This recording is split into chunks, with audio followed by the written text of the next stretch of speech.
Buenos días a todos. Creo que vamos a empezar con el simposio. Mi nombre es Alfredo Pachas. Hoy vamos a comenzar con este simposio de Pfizer sobre neumococo e influenza post-COVID. Vamos a conversar un poco sobre eso. Les agradezco la invitación a Pfizer mismo y a la Sociedad Peruana de Medicina Interna. Siempre es un gusto estar con ustedes y sobre todo un sábado, qué difícil es. Más fácil es estar en casa, pero les agradezco realmente, los felicito por estar acá. Bueno, hay pues mucha información sobre neumococo y neumonía que ustedes conocen. Miren cuánto cuesta una neumonía en Estados Unidos, un adulto sano, casi $4.000, mientras que un adulto inmunosuprimido cuesta cerca de $9.000, un poco más del doble.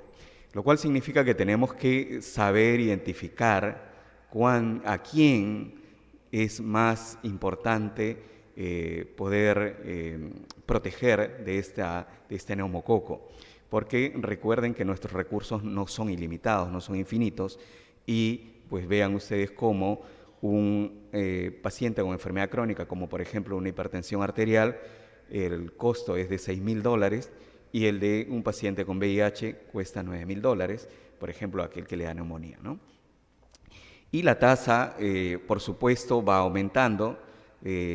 Una tasa de neumonía adquirida en comunidades de 5.3 en un inmunosuprimido, pero una tasa de enfermedad neumocócica invasiva llega a 10.5 entre estos inmunosuprimidos. Así que hay grupos de riesgo a los cuales vamos a dirigirnos, con los cuales tenemos que trabajar mucho más, y es importante pues conocerlos. Ahora vamos a hablar de ellos. Como ya saben ustedes, hay, por ejemplo, ¿no? 1.6 millones de muertes por neumonía adquirida en comunidad y en Estados Unidos, de las cuales hay más de 90 cepas de neumococo. Recuerden que nuestra actual vacuna en el Perú con mayor cantidad de cepas tiene 23 y la otra tiene 13. Ahora vamos a hablar un poco de cada una de ellas. Bueno, ¿cuáles son los factores de riesgo? Esto es importante. Para neumocócica invasiva tenemos siempre los menores de 5 años y por supuesto la otra edad extrema, mayores de 65 años. El alcoholismo y el tabaquismo también son factores de riesgo, de eso felizmente en Perú no tenemos tanto. Pero hay otros factores de riesgo como por ejemplo tener una fístula de líquido cefalorraquídeo, una insuficiencia cardíaca, EPOC, asma, que hay mucho en la insuficiencia cardíaca. ¿Quién no ve insuficiencia cardíaca todos los días, creo?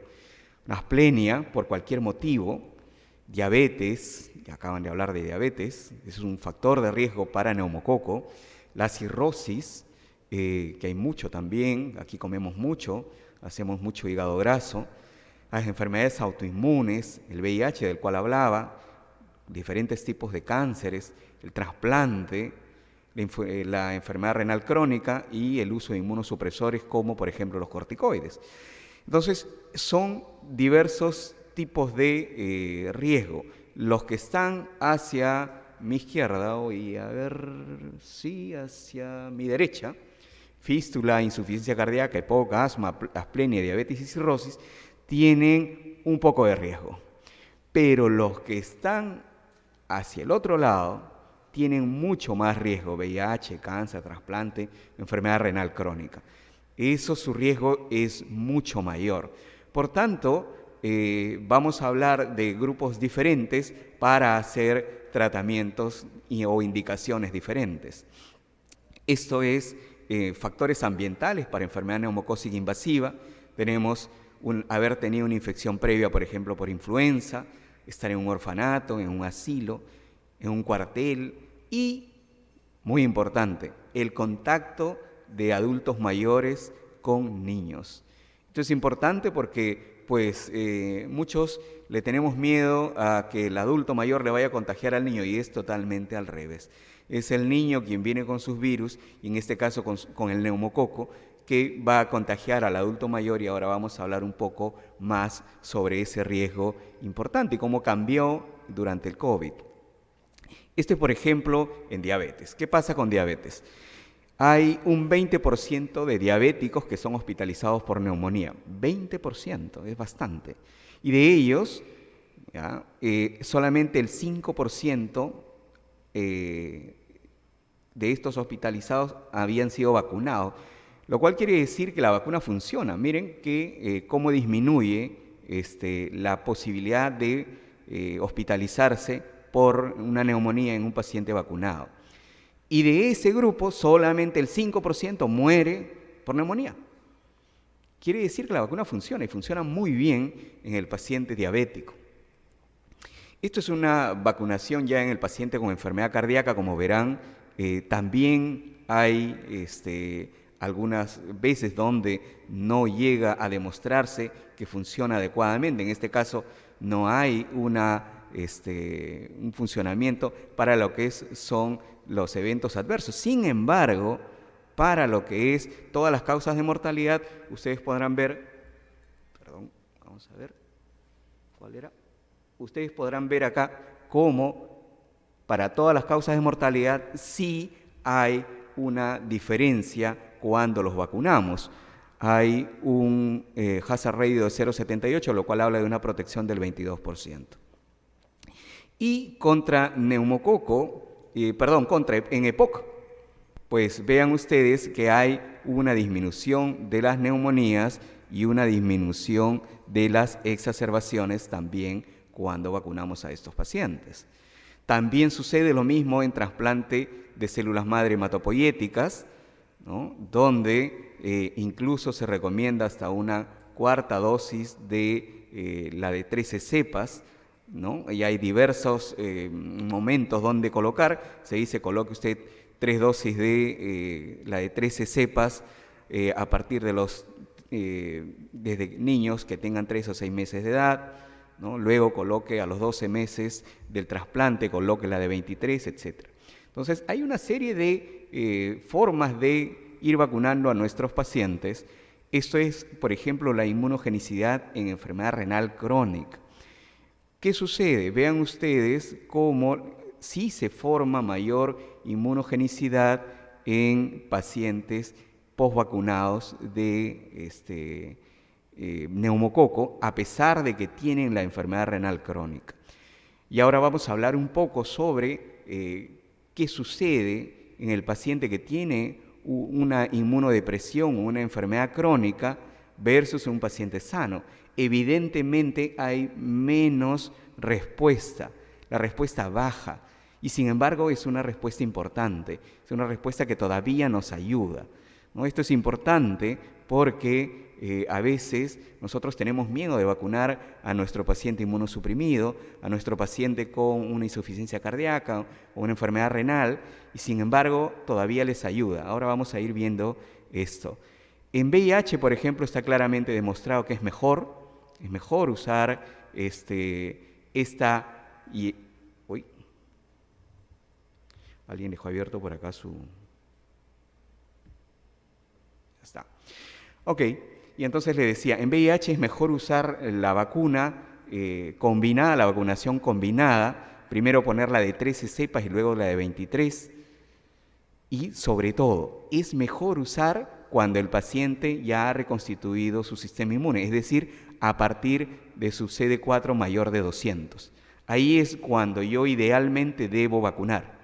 Ese es el mejor momento para vacunar en VIH. Esto es un dato importante. Veamos ahora qué pasó con las tasas de vacunación en este periodo de pandemia. Vean ustedes, el rojito es el de influenza, ya que hoy también vamos a hablar de influenza, y cómo han caído las dosis de vacunación, las tasas de vacunación han caído notablemente para este año, a pesar que ya estamos en septiembre, no queda mucho para terminar. Sin embargo, recién vamos al 53%. Este año, a diferencia de otros años, sí ha caído las tasas de vacunación de influenza en niños. Lo mismo pasa pues en moradito, influenza a mayores de 60 años. Nunca hemos pasado el 64% durante estos años. Menos, ni siquiera nos hemos acercado a cifras del 80 o 100%. Quiere decir que nuestra tasa de vacunación de influenza siempre ha sido baja, por lo menos en adultos. En neumococo, que es la de la azulita, Vean ustedes cómo también para este año estamos en un 46%, 44%, hemos caído bastante, ¿no? En relación al año pasado llegamos a un 75%. Tampoco llegamos a cifras espectaculares, sin embargo, este año ha bajado. Y más aún si hablamos de la DT en gestantes, que pues en su mejor momento, por allá por el 2019, estábamos solamente en un 29% y ahora estamos solamente en el 6%. En general, en temas de vacunación en adultos, no andamos tan bien. Recuerden que eso tiene que ver mucho con que nosotros recetemos eso a nuestros pacientes, que insistamos que nuestros adultos deben estar vacunados. La edad, ya lo hemos mencionado, es un factor de riesgo importante. Yo creo que todos nosotros vemos adultos mayores y pues solamente por tener edad ya deberían estar vacunados, y más aún si tienen factores de riesgo. En Estados Unidos, como verán ustedes, pues la vacunación comenzó a disminuir por COVID, o sea, no solamente sucedió aquí, pero luego ya esto ha comenzado a cambiar, ha comenzado a mejorar y pues ahora ya están en cifras normales. Y en enfermedad neumocócica invasiva, increíblemente cayó la enfermedad neumocócica invasiva durante el COVID, y esto es algo de lo cual les hablaba hace un rato. ¿Por qué cayó la enfermedad neumocócica invasiva cuando vino el COVID? Vean ustedes, esto es de un estudio de Inglaterra, donde se muestra en morado cómo la enfermedad neumocócica invasiva estaba en ciertos niveles y de pronto viene la marea roja, que es el COVID, y el moradito comienza a bajar notablemente. ¿Qué pasó? Pues algo bien sencillo. Los que son el principal reservorio del neumococo y de un montón de virus son los niños.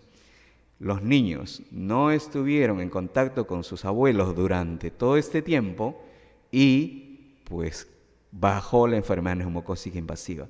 También bajó la influenza, por ejemplo. Los casos de influenza bajaron notablemente, ahora lo vamos a ver, durante la época del COVID.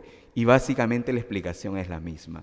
Comenzamos a usar mascarillas, comenzamos a tener distancia, a lavarnos las manos, a usar el alcohol gel, y en este caso algo muy relacionado al tema de los niños como reservorio.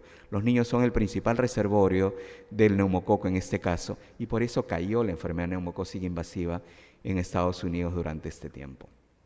Y también sucedió en otros lugares realmente. Y esto sucede en inmunocomprometidos. Vamos a avanzar un poquito sobre eso. Miren, en este año 2010 comienza a vacunarse contra la de 13 cepas conjugada en Estados Unidos. Los niños portadores de neumococo ahora son vacunados con la vacuna de 13 cepas. ¿Qué sucede? Pues comienza a caer la enfermedad neumocócica invasiva también. Entonces es otra forma de demostrar exactamente lo mismo que les acabo de decir. Vacunación hace caer la enfermedad neumocócica invasiva en todos los adultos mayores. Como ustedes saben, la enfermedad neumocócica invasiva es esa neumonía que termina en una meningitis, por ejemplo, en una sepsis. Entonces, y muchas veces termina en muerte. Entonces es importante que la enfermedad neumocócica invasiva caiga, y en este caso se demuestra cómo en el año 2010 empiezan a vacunar a los niños con la PCV13, con la conjugada de 13 cepas, y de inmediato comienza a caer en celestito, comienzan a caer las cifras de enfermedad neumocócica invasiva.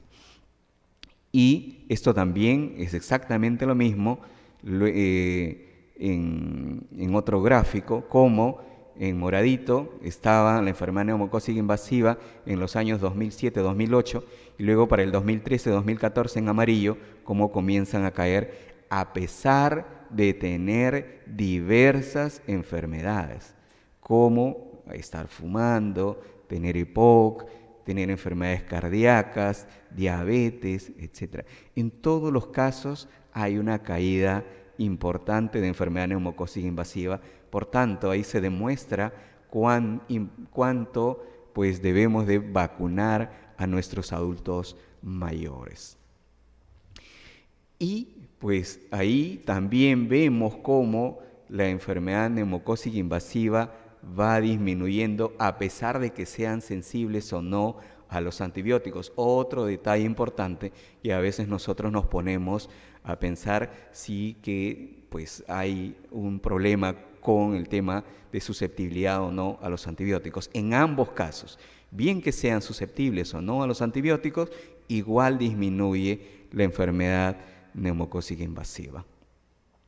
Y vean ustedes que ahí, ¿no?, les marco con una rayita que en el año 2010 comienzan a vacunar y vuelve a caer también la enfermedad neumocócica invasiva. Y esto es lo que pasa también con aquellos, recuerden que nosotros tenemos vacunas de 13 cepas y de 23 cepas, pero hay 90 cepas de neumococo. Hay cepas que no están contenidas en las vacunas. Bien, lo que comenzó a suceder es que estas cepas comenzaron a aumentar las neumonías por estas cepas. Lastimosamente, pues ya saben, los gérmenes no dejan de ser inteligentes y ha comenzado también ahora el contraataque. Ellos ahora tenemos más neumonías por esas cepas no contenidas en las vacunas. Eso no significa que no debemos vacunar a nuestros pacientes. Eso significa que tenemos que mejorar nuestras vacunas, ¿no? Ya ustedes conocen que en Estados Unidos ya hay una vacuna de 20 cepas. Actualmente están vacunando con la de 15 cepas. Entonces, pronto ya los sistemas de vacunación también van a ir cambiando en el mundo. Pero sí es importante saber que también la cantidad de neumococo y de neumonías por neumococo que no están contenidas en las vacunas ha comenzado a crecer. Entonces, vamos a pasar esta. Y estos son los diversos serotipos. Vean ustedes cuando teníamos la conjugada de 7 cepas, luego aumentó la conjugada de 13 cepas y luego pues ahí tenemos la de 23 cepas. Y estos serotipos pues siempre van a tener una disminución en la enfermedad neumocócica invasiva y en la mortalidad. A más serotipos, menos mortalidad. Y recuerden, esos que no están dentro de los cuadritos son esas cepas justamente que han comenzado a aumentar con los años.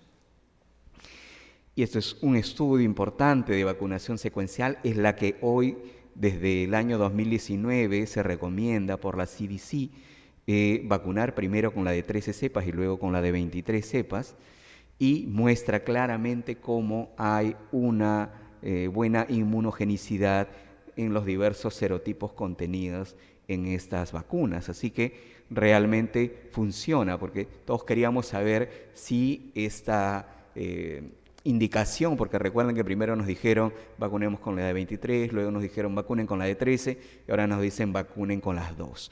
Y la pregunta era, bueno, ¿realmente funciona esta secuencia, esta de 13 y 23? Ahora lo vamos a ver más en extenso incluso. Esto también era para ver si pudiéramos vacunar el mismo día con SARS-CoV-2, influenza y la de 23 cepas. Bueno, sí, hay buena inmunogenicidad, no hay eventos adversos, así que sí es seguro. Recuerden que cuando empezó todo esto, hablaban de diferir las vacunas con la vacuna de COVID. Hoy se sabe que yo puedo vacunar el mismo día todo, como sucede con el resto de vacunas que hacemos. Hoy podemos vacunar todo en el mismo día sin ningún riesgo. ¿Y cuáles son las indicaciones de la vacuna neumocócica? Para un paciente inmunocompetente, entre 19 y 64 años, yo no requiero vacunar. Pero en el Perú se dice que a los 50 ya yo debo vacunar con la de 13. A mayores de 65 años, eso sí es importante. Primero coloque usted la de 13 y en un año coloque usted la de 23. Importantísimo ese esquema. Ese es el esquema más importante y el que se deben de conocer. Pero hay enfermedades crónicas como EPOC, asma, hipertensión, cirrosis, alcoholismo, diabetes, tabaco, etcétera, que van a requerir que yo haga las cosas un poco pues diferente. Si está entre 19 y 64 años, recuerden, antes decía, usted no vacune. Ahora ya tengo una condición crónica. Ahora vacune y póngala de 13. Y cuando sea mayor de 65 años, no coloque una, coloque dos. Coloque las dos. Y siempre separados por un año. Ya vamos a conversar por qué un año. Cuando hay ya inmunodeficiencias, esto es un poco más intenso ya, esto es por ejemplo el grupo de pacientes con VIH, enfermedad renal, con una leucemia, trasplante de órgano sólido, una neoplasia, o con inmunosupresores, o con una asplenia de cualquier tipo, pues a ese paciente, a partir de los 19, no solamente lo voy a vacunar, a ver ese teléfono, no solamente lo voy a vacunar contra la de 13, sino que en 8 semanas, esta vez estoy apurado. ¿Y por qué estoy apurado? Porque estos pacientes realmente son serios, tienen una inmunodeficiencia. Así que en 8 semanas debo colocar la de 23 cepas, ya no en un año, no puedo esperar tanto. A los 2 meses ya estoy vacunando. Y en 5 años le doy su refuerzo. Esto es importante. Y hay otros pacientes como los de fuga de líquido cefalorraquídeo, implante coclear, por si hay algún otorrino por aquí, pues a partir de los 19 años coloque la de 13 y a las 8 semanas la de 23. Bien, ¿qué pasa? ¿Cómo es el tema de la vacunación secuencial? Si usted nunca ha sido vacunado y tiene mayor de 65 años, coloque primero la de 13 y luego la de 23 en un año. Si usted ya recibió la de 23, porque a muchos nos ha pasado, antes vacunábamos con 23, ¿se acuerdan? Está bien, coloque usted, ya tiene la 23, en un año de diferencia, coloque usted la de 13. Y ya está, ya completamos el esquema. No es lo mismo, por si acaso. Ahora lo vamos a demostrar. Hay una diferencia en inmunogenicidad, pero sí funciona mejor que cualquier otro esquema. Y por último, si usted ya recibió antes la de 23, antes de los 65, pues se coloca usted la de 13 y en 5 años de diferencia entre 23 y 23 se coloca una de 23. Bien, esos son los esquemas secuenciales. Pero todos se preguntarán por qué la de 13 primero y luego la de 23, pues hicieron estudios donde colocaban primero la de 13, luego la de 23, luego la 13-13, 23-13, etcétera. Hicieron todas las combinaciones posibles a ver cuál les salía mejor. Y pues la inmunogenicidad fue superior para 13 y 23. Incluso hicieron un estudio donde a los 3 o 4 años midieron inmunogenicidad y encontraron que la serie de 13 y 23 era la mejor, la que producía mayor inmunogenicidad. Y vean ustedes abajo en verdecito, acá, cómo es vacunar con 23 solita, que era lo que hacíamos antes, es la que produce menor inmunogenicidad de todas. Y acá, en moradito, vean ustedes que está la de, en morado y en azul está la de 13-13, que también es una opción, pero no es la mejor. Siempre la mejor es la de 13 y 23. Así que eso lo tenemos claro. ¿Por qué? ¿Por qué sucede eso? Porque la vacuna conjugada, la de 13 cepas, es capaz de provocar memoria inmunológica específica. ¿Ya? Esto es importante. Creo que querían tomar fotos. Ahí está, para la foto. Ya está. Entonces, ¿por qué esta diferencia? Porque la de 13 cepas primero actúa sobre las células T, esta a su vez actúa sobre las células B provocando memoria inmunológica. Y la de 23 actúa solamente directamente sobre las células B, no desarrollando en este caso memoria inmunológica. Esa es la diferencia entre una y otra y el por qué las conjugadas son preferidas y por eso han cambiado un poco el sistema de vacunación. Y sigo diciendo, la mejor vacunación es la secuencial, la de 13 y 23. Eso siempre, eso no lo vamos a llevar a casa. Entonces, También se decía que la de 23, cuando la colocabas una y otra vez, iba disminuyendo la inmunogenicidad. Pues no es cierto, ¿no? Esto es un estudio a los 6 años donde demuestra que a pesar de haber colocado 2 veces 23 cepas, la inmunogenicidad seguía adelante. Así que eso también nos da una seguridad para seguir vacunando con 23. Bien, y esta vacuna protege para toda la vida porque nos dijeron que también protegía para toda la vida. Bueno, recuerden que el estudio Capita, que fue hecho por allá por el año 2009, pues a la fecha ya tiene, 2012 más o menos, a la fecha ya tiene cerca de 10 años, pero solamente se han publicado los resultados hasta los 5 años. Hasta la fecha tenemos 5 años donde la protección dura perfectamente. Entonces es lo que tenemos para la de 3. No han aparecido estudios posteriores tampoco.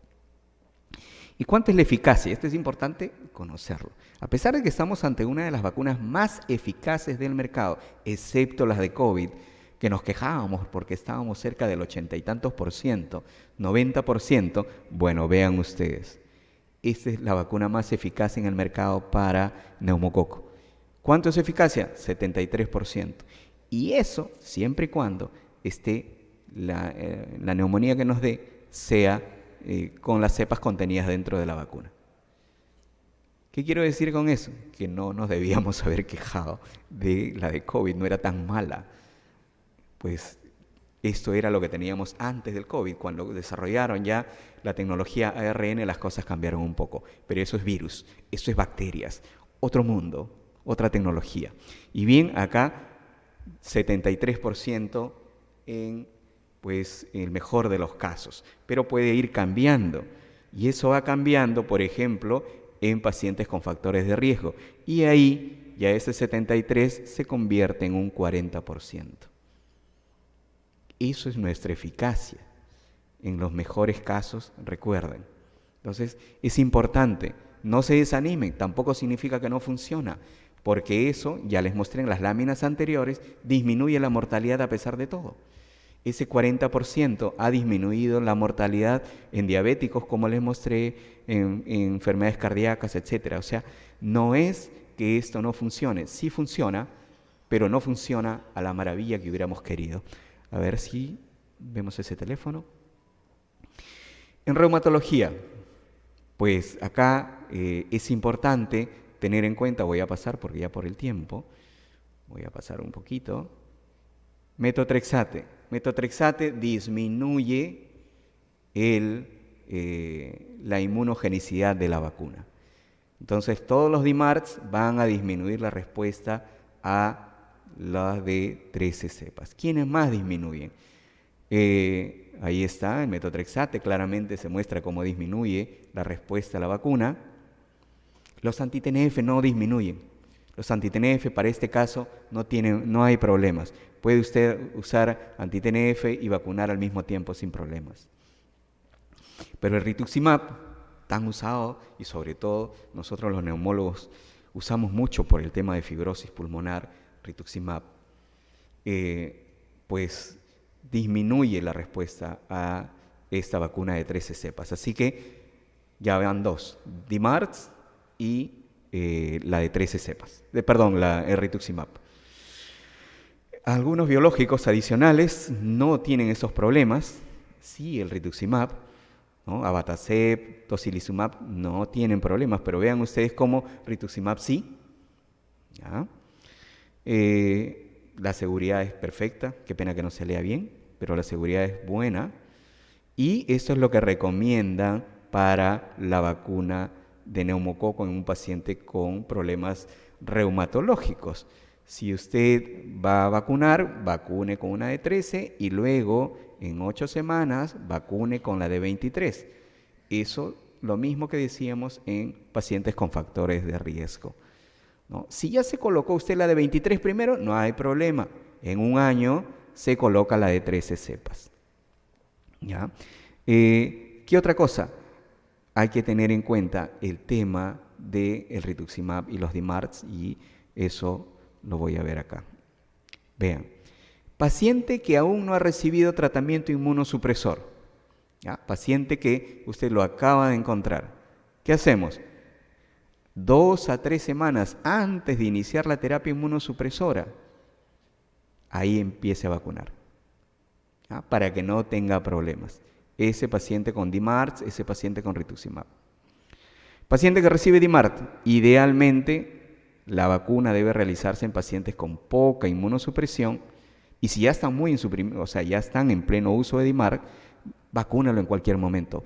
Prefiero eso a que esté sin vacunar, porque ese paciente no va a esperar. Recuerden ustedes, el paciente que ustedes le dan DMARD le van a dar por muchísimo tiempo, y no sabemos cuándo será el momento en el que vamos a suspender ese DMARD y tener el tiempo para poner una vacuna. Así que vacune nomás, no hay otra. Sí, ya sé, la respuesta no va a ser la misma, pero prefiero eso a no tener ninguna protección, ¿no? Incluso si su eficacia puede disminuir, yo prefiero eso. Pacientes que reciben biológicos, el anti-TNF, abatacept, tocilizumab, vacune en cualquier momento, sin problemas, vacune usted. No se afecta la eficacia. En Ritu, en cambio, lo mismo que con DMARD, 2 a 3 semanas antes del inicio del tratamiento, recuerden que Ritu se usa cada 6 meses, y 5 a 7 meses después de la finalización del tratamiento también. En otras palabras, en esos momentos en que justo vamos a poner o va a terminar la eficacia de rituximab, puede usted colocar su vacuna. No hay otra, porque a veces también rituximab es algo que vamos a usar por mucho tiempo. Bueno. Y si no es posible, al menos 6 meses después del inicio y 4 semanas antes del próximo curso, usted puede vacunar con rituximab.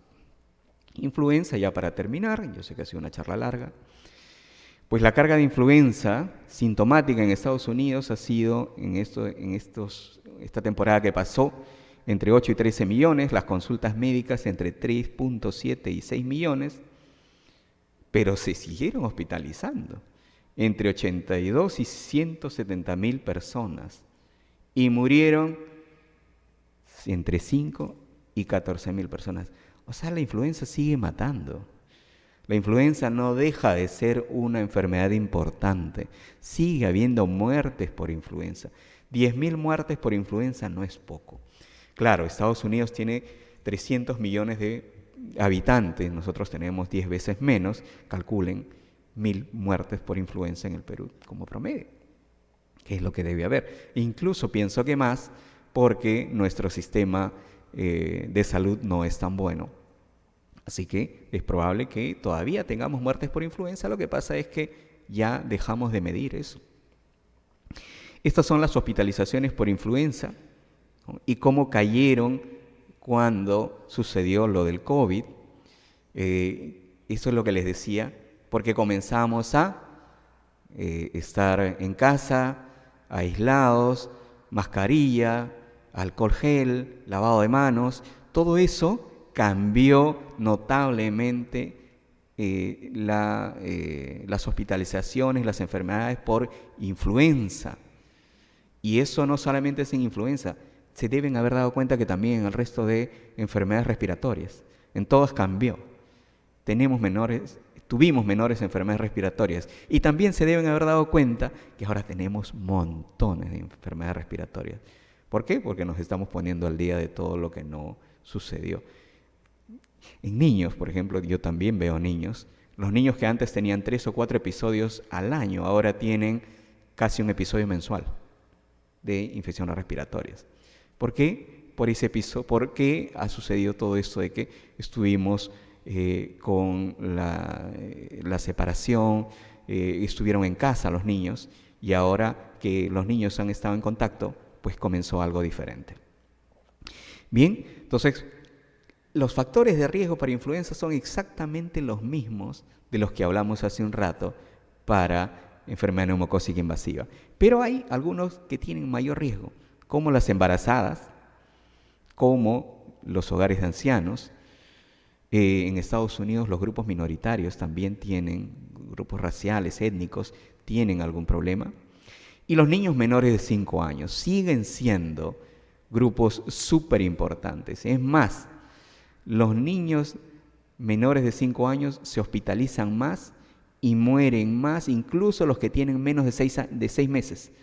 A ellos son a los que hay que cuidar más. A ellos, en el caso de influenza, y aquí hay una diferencia con COVID, con neumococo, ahí sí, pues ellos mueren más, ¿no? Y esto es, pues, las vacunas en el mundo, cómo las han desarrollado. H1N1 es la que más se contiene en la mayoría de cepas de las vacunas, y H5N1 también. Básicamente, nuevamente una mala noticia. La eficacia de influenza varía entre 19 y 60%, usualmente entre 40 y 60%. Hace un rato hablábamos de 72% para neumococo. Influenza es menos todavía. Y vean, tiempo de protección, 3 a 4 meses. Nada más. No es que la vacuna nos proteja por todo el año. La vacuna solo nos protege por 3 a 4 meses. Por eso es importante ponerla antes del invierno. ¿De qué me sirve vacunar en noviembre si ya pasó, si la influenza solo me protege 3 o 4 meses? Pasó el invierno, y lo digo esto porque a veces el Estado contrata muy tarde y a veces está vacunando en noviembre, en enero, cuando ya no hay influenza o cuando hay muy poco. Entonces, lo ideal siempre es vacunar por allá por abril, por allá por mayo, antes de la época del invierno, porque solo protege 3 o 4 meses, no protege más. Eso de que protege un año es porque un año nos demoramos en encontrar las nuevas cepas para hacer la nueva vacuna. No es que protege realmente. Y en adultos mayores hay mayor mortalidad, ¿no? No genera memoria inmunológica, no podemos hacer vacunas como la de 13 cepas para influenza, ¿no? Porque ellos tienen una débil respuesta inmune. La vacunación, eso sí, nos disminuye el riesgo de enfermar entre un 40 a 60%. También, siempre y cuando los virus que estén rondando por ahí, que estén circulando, sean compatibles con la vacuna. Esta es la vacuna que viene, para el año que viene. Tiene H1N1, tiene la B Yamagata, que esas ya teníamos en la vacuna de este año. Y para el año que viene cambiamos 2 cepas. Ahora tenemos a Darwin 2021, que es H3N2, y tenemos la B Austria, que es también otro tipo de vacuna, de cepa, perdón. Así que esa es la nueva vacuna, ¿no?, para el año que viene. Para casa, ya para terminar, algunos detalles para llevarnos a casa.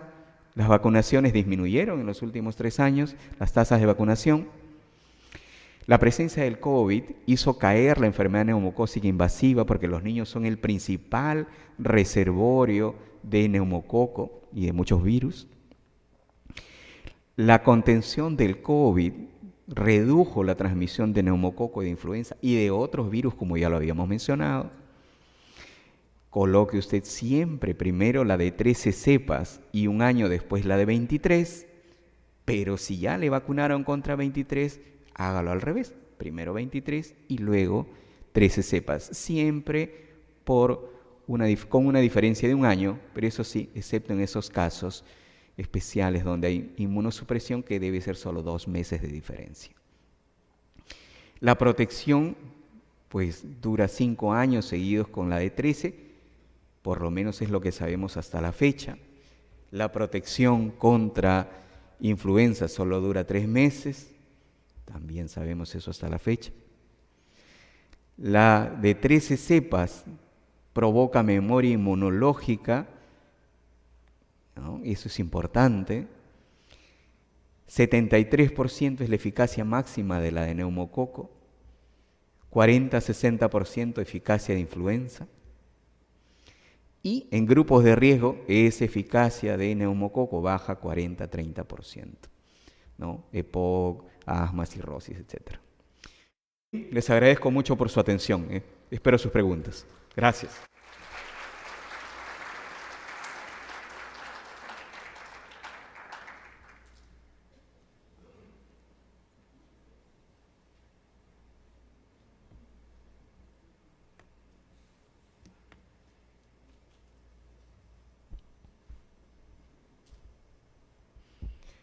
Bueno, no hay preguntas.